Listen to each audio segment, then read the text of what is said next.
You're a pro. We're going to talk for a little bit, and then there'll be a little break, and then there's going to be some music. Yeah.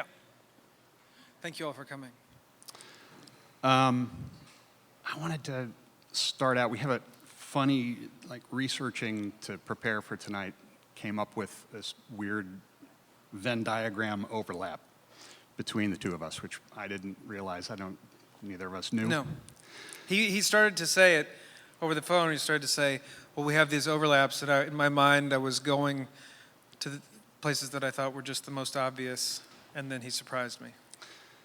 It seems we went to school at the same school, and we both, which is Brown University, and we were in the same esoteric little department called semiotics, and then both of us were kind of moved outside of that. But we didn't even talk about semiotics at all. No, not at all. Okay. No.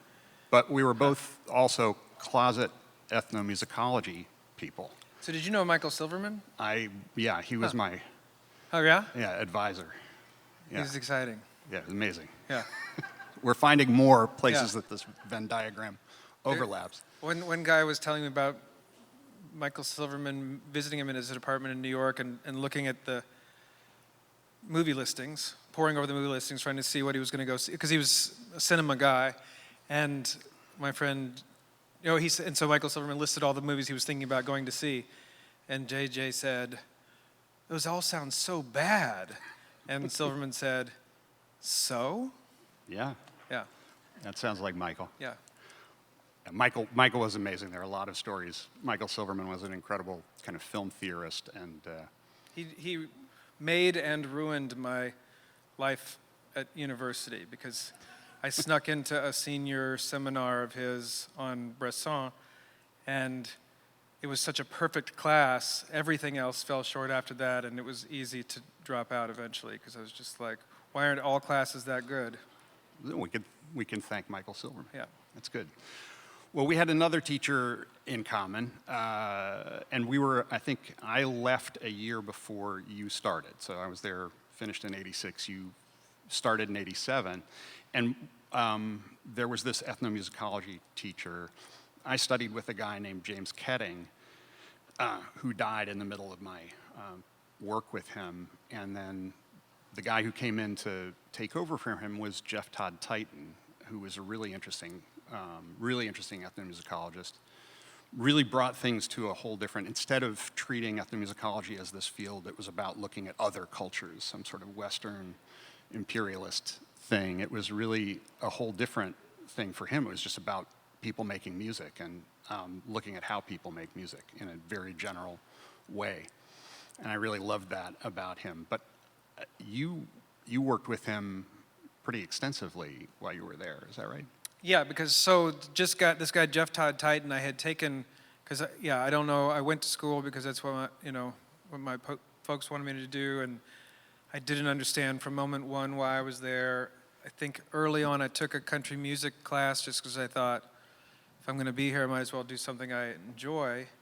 And it was strange, the academic approach to country music, but he was the teacher, and why would anyone teach a class on country music at a university? And he made it really awkward, but he also turned me on to some things, specifically this Don Williams song called Good Old Boys Like Me that was written by Bob McDill. And I don't know, I always think of Bob McDill as like, Bob McDill and Don Williams as like Martin Scorsese and Robert De Niro, like they were made kind of for it, or Jimmy Webb and Glenn Campbell, they sort of were made for each other. Like one of them just knew how to write the best songs, but only for one person to sing, and that person could sing so many great songs, but he really just blew it into the stratosphere when they were together doing things. So I learned that from Titan, which is a great name also for a teacher, Titan. He was Titanic. Yeah, and then later I knew I didn't know.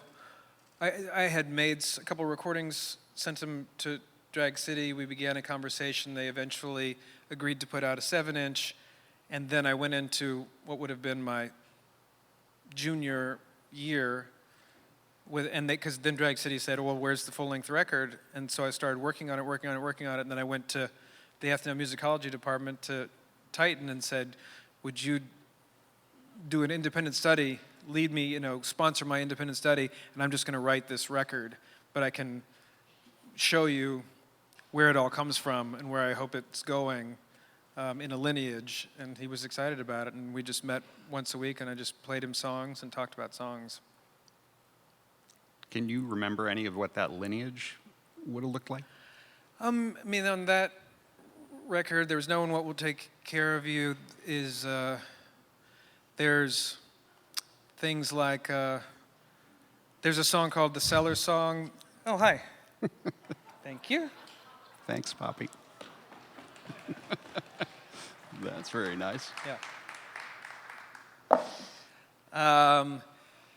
There was this song called The Cellar Song. There's a song called Anarchy Gordon that's about arranged marriages, and it's typical of saying that arranged marriages are terrible, and so I wrote sort of an answer song, which is a tradition in many genres of popular music. But the answer song was about, well, arranged marriage isn't so bad as long as you have alcohol. Oh, this is alcohol. I thought it was water. I thought it was water for a too. It's moment. not. Yeah. It's like, oh, hello. Arriba. Yeah, that can't be legal.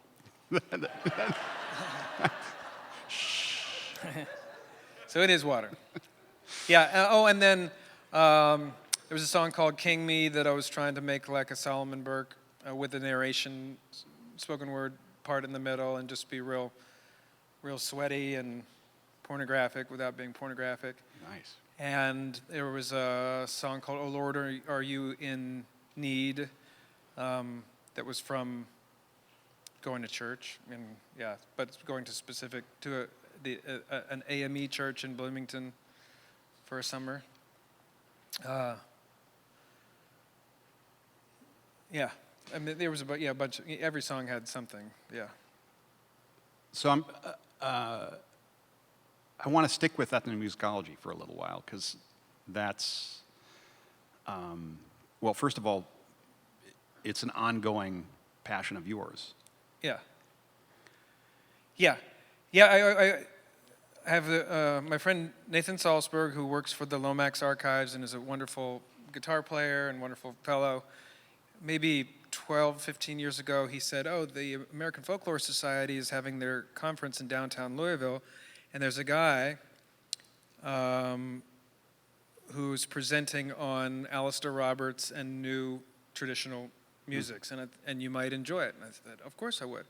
And it was a guy named Joe O'Connell who has a music project called Elephant Micah. He's now in North Carolina, but he was in Indiana for a long time. And and I went, I'd never heard of an academic conference before, and went, and it just completely blew my mind. It was like reading, the Sears catalog when I was a kid, or a college catalog, and thinking like, can they really teach me all these things? Of course they can't. But you think that when you read your college course book for the first time and think, right. I look at all these things I could learn and soak in. They can become a part of me, and they don't. But they look good. Yeah, but the same thing at at the conference, it was just, they were covering so many subjects that you've thought about once or a million times and wished that there was a way of digging deeper into it. And I thought, there's probably an academic conference that's more specifically aligned with my interests. And sure enough, I did a little research and found that there was such a thing as an ethnomusicology conference. So I joined this society and started going to the conferences, and it's been my vacation retreat for the last 11 years or so. I was going to these academic conferences where everybody asks, like, who are you and who are you with? And I say, I just come here for fun, and they step away. They're just like, you're crazy. Why would you do that? Yeah. That's such an amazing thing to do. I mean, I can totally imagine, you don't, partially just because having been on the other side of that and been in the academic side, there's so much at stake, right? And so the nice thing is to be able to go to something and not have to posture and not have to not have to, argue with people about things that, that you don't care about. And not have to worry about your job and your Right. status and your career and your tenure and all that. I don't have to worry about any of those things. Yeah.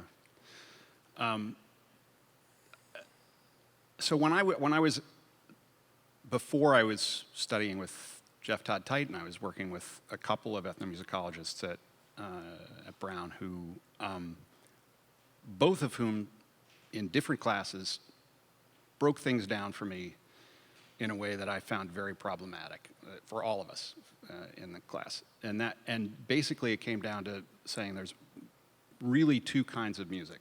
There's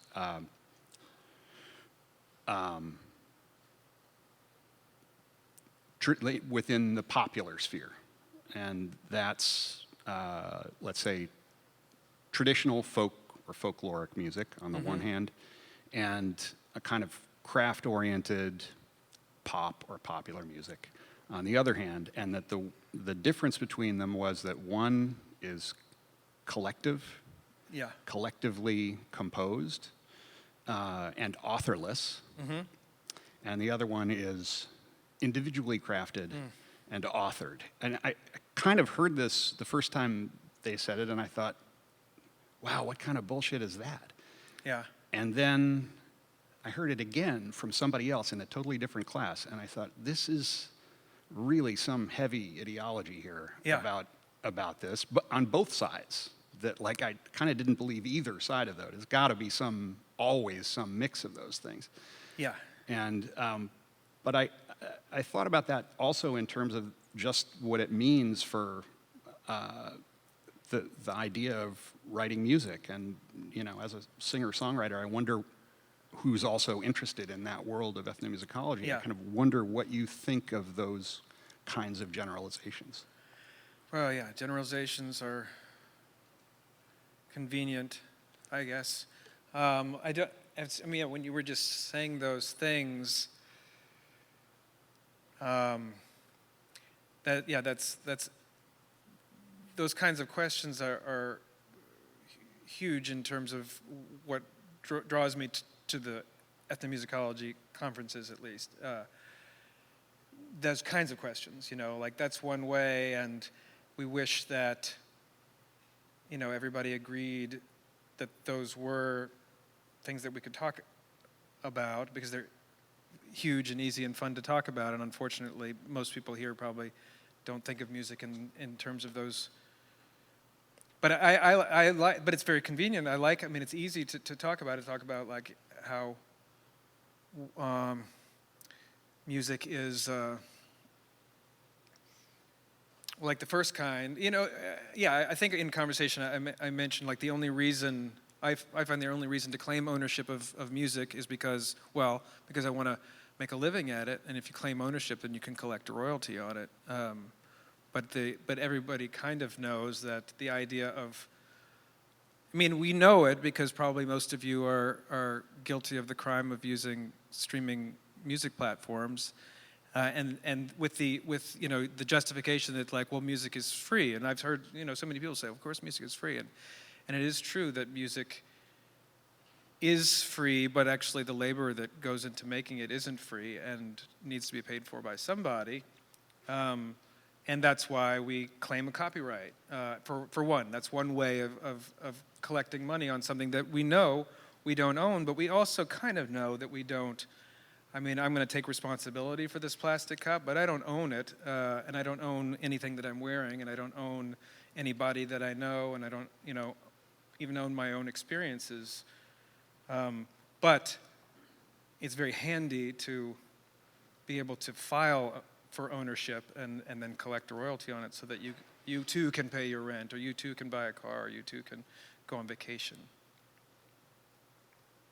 Right, I think the thing that I flinch at in the distinction between those things has to do with the idea that there's a hard line between inventing something as if that is something that you do out of thin air, and making something that exists in the world your own.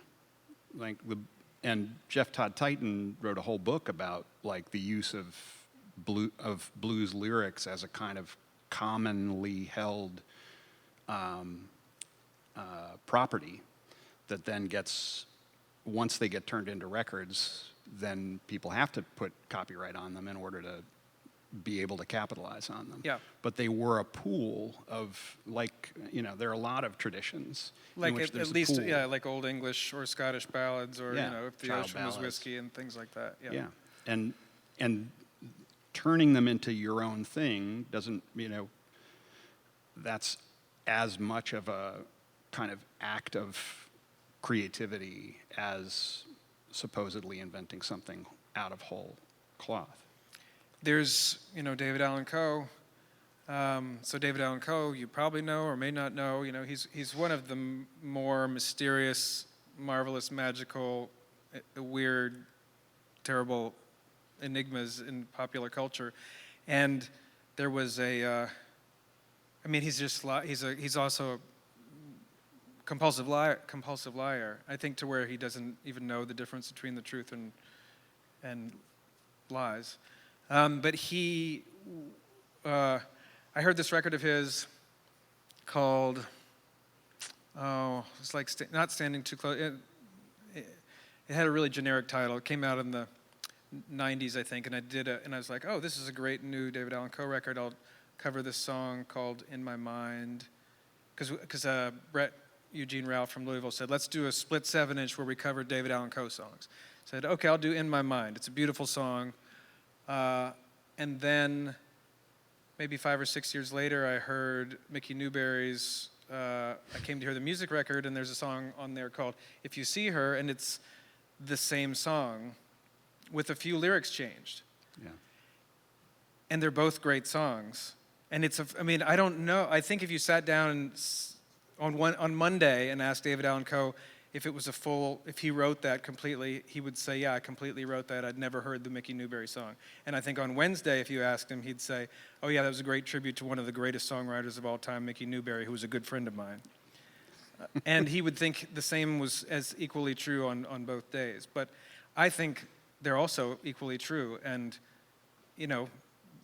of course, there is objective rules, but with creativity, when it comes down to it, you accept what you get when you can get it from, if it's great. Yeah. Yeah. Can I ask you to talk a little bit about your songwriting process? You can ask. Will I get an answer? Yeah, maybe.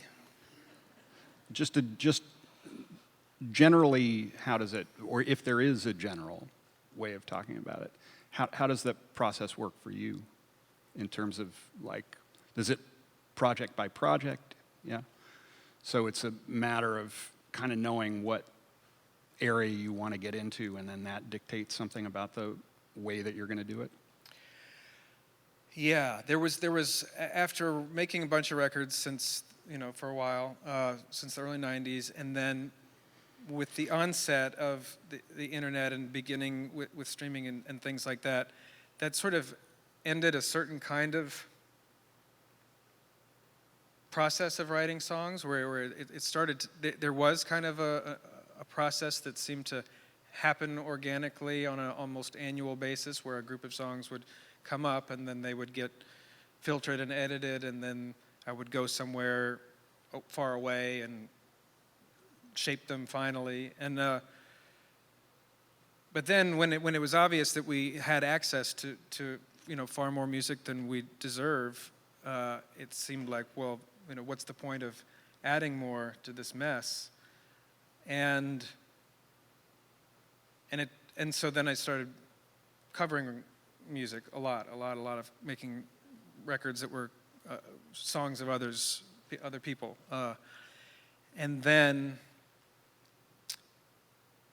in 2018 maybe, a friend of mine, a Chicago guy, D.V. DeVincentis, said, there's a artist residency in national parks, and there's one at the Volcanoes National Park in Hawaii. I think you should do it. And so my wife and I applied together. But at that time I was thinking, I don't know why I would ever write another record. And then we went and we got they put us in a sort of a government issue ranger shelter cabin thing on the rim of the active volcano for a month. And there was no cell phone signal and no internet really where we stayed. And I asked her to write song titles on the wall for me. And every day she would write a couple song titles. And with nothing else to do except walk around the volcano and in the jungle, and the natural thing to happen was writing songs with these, because I guess, I have one of those unfortunate, really noisy brains. And all I needed was her to sort of cut little, slices in my consciousness, and so that a song could kind of come out of that based on whatever she would write. And from then, I've realized that it's natural occurrence to make up songs, and that seeking some sort of a specific spur is super valuable because it makes it feel like the song, it's like dipping a stick into sugar water and getting candy out. Mm. It's like, that's what it is, yeah.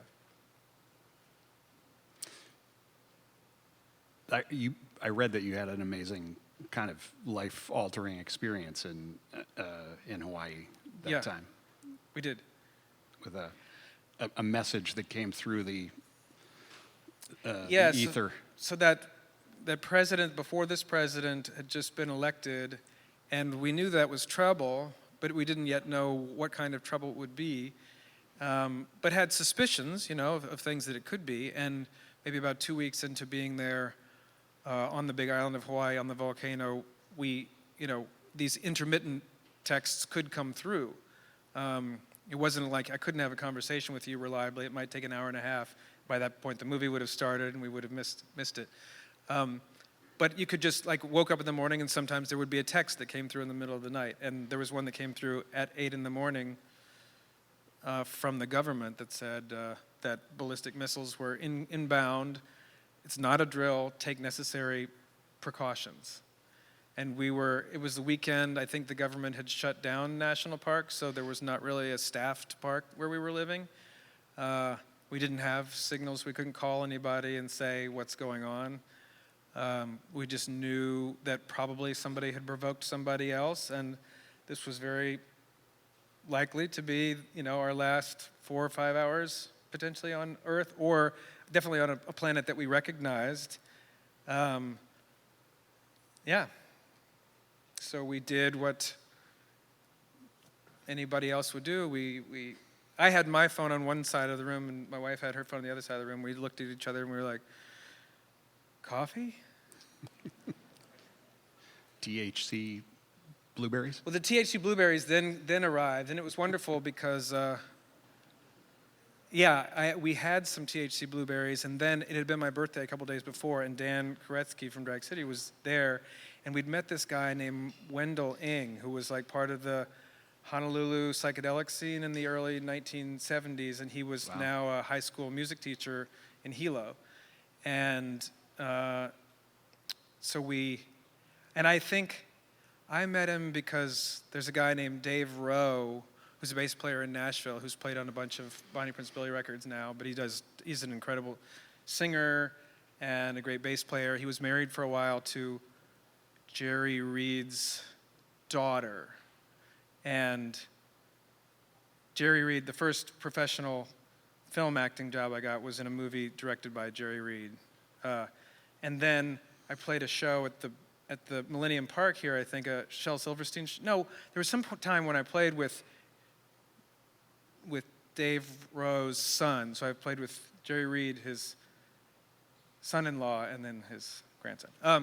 So Wendell we met through Dave Rowe because he was a Hawaii guy, and I like Hawaiian music. So it was like, hook me up with anybody in Hawaii. He hooked us up with Wendell.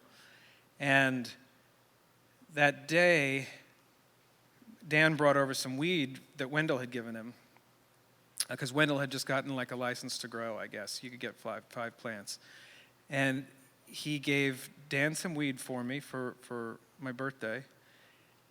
And I wrote this song that day about blueberries, and just like, fuck it, what else is there besides blueberries? And then a guy called and said, we've got this dispensary called High Fidelity, ironically enough, in San Francisco. You want to team up and make a collaboration? I was like, okay, I'll write a song about blueberries.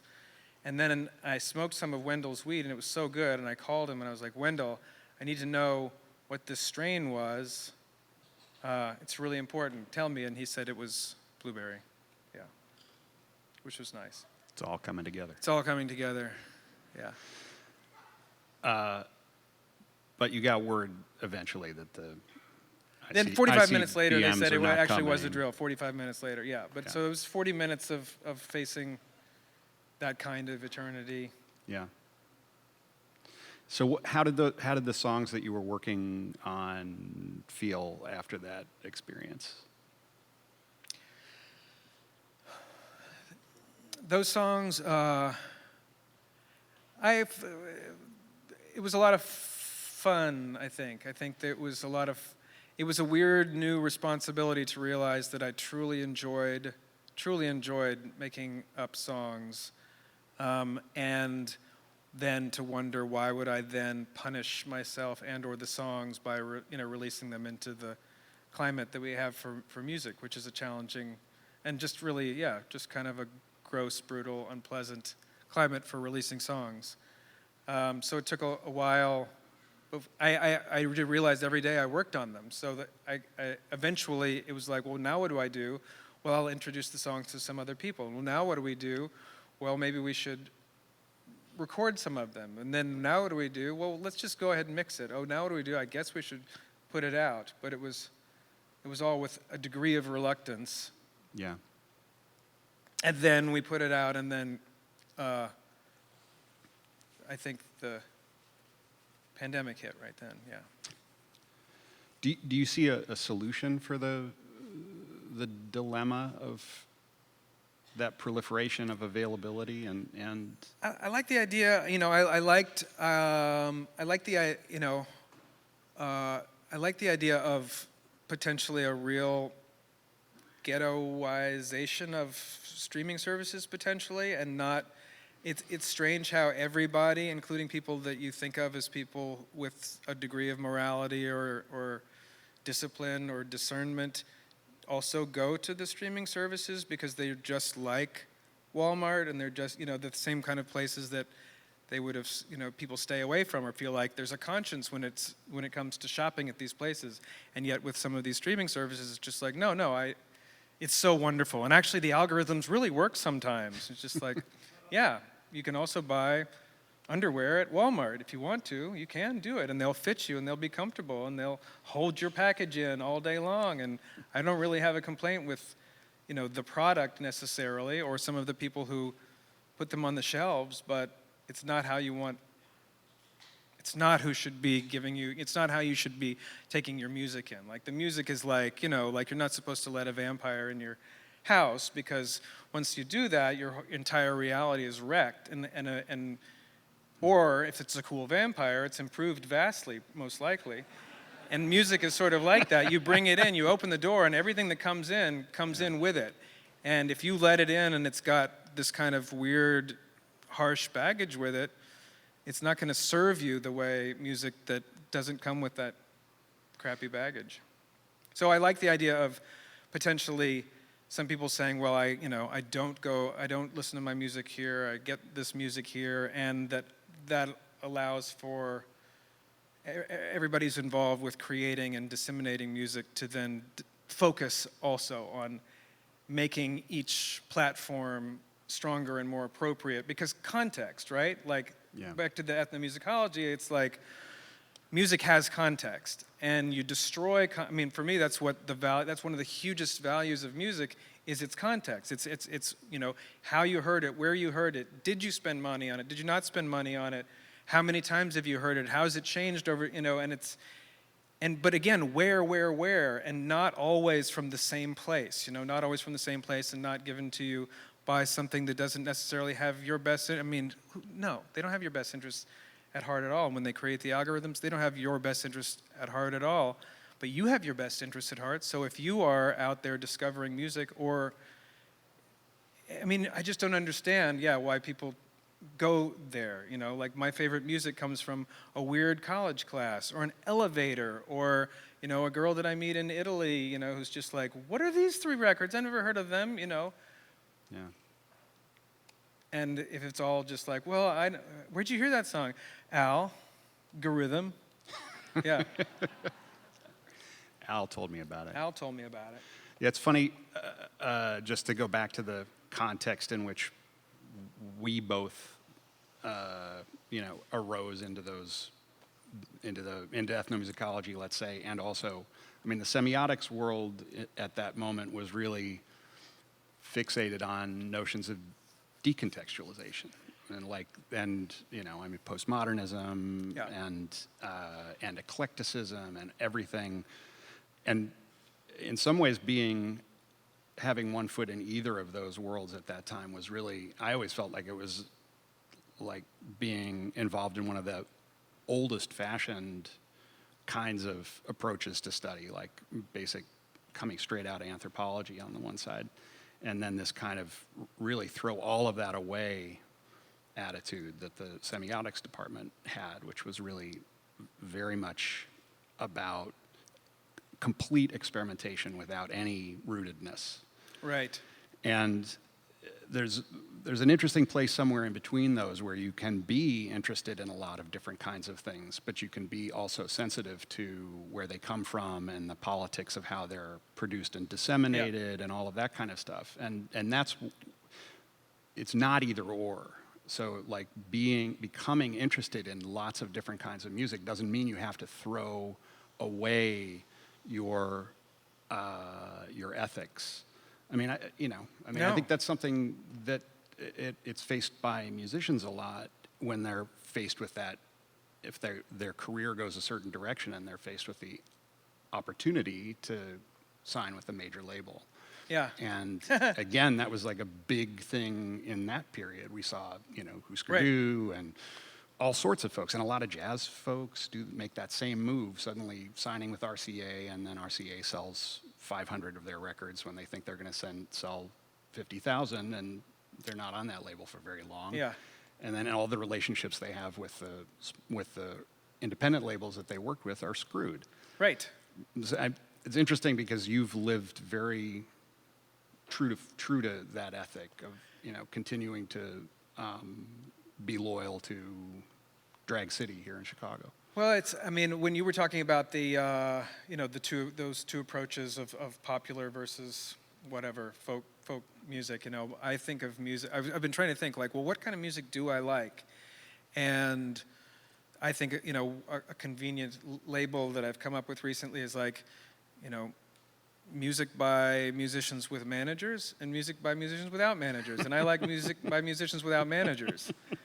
And it's just better music for the most part, and you can go, like, I think I did, in the Feeding Frenzy, at some point in the mid-90s, there was a guy who called from Elektra Records, and I got a couple great things out of the interaction.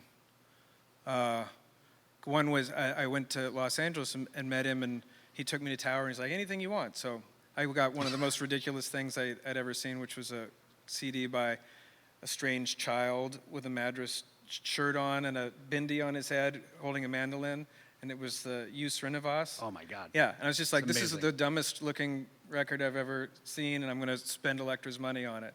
Because it's called Mandolin Ecstasy, and he's like 11, and he's got like a little pube stash, and he's holding a mandolin, and just like, this has got to be hilarious. And he's a genius. It's mind-blowing. Oh my God. Oh my God. He's It's amazing. one of my favorite records Totally. of all time. Yeah. 100%.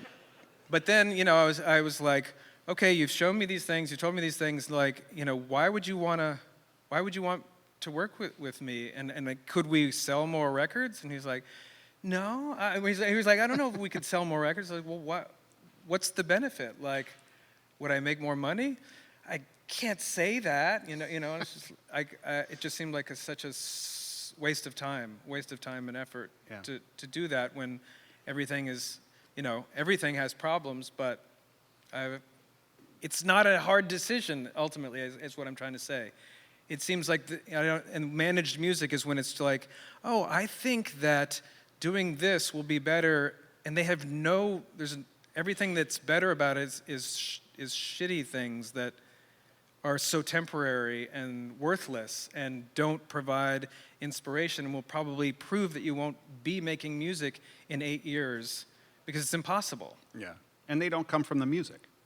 I guess, yeah. I mean, yeah, probably not, yeah. I mean, you must have had a rare experience of dealing with somebody who was being honest with you, and He wasn't being honest. I mean, I was actually providing answers to this. Yeah. Like, I would ask him these questions, and he'd be like,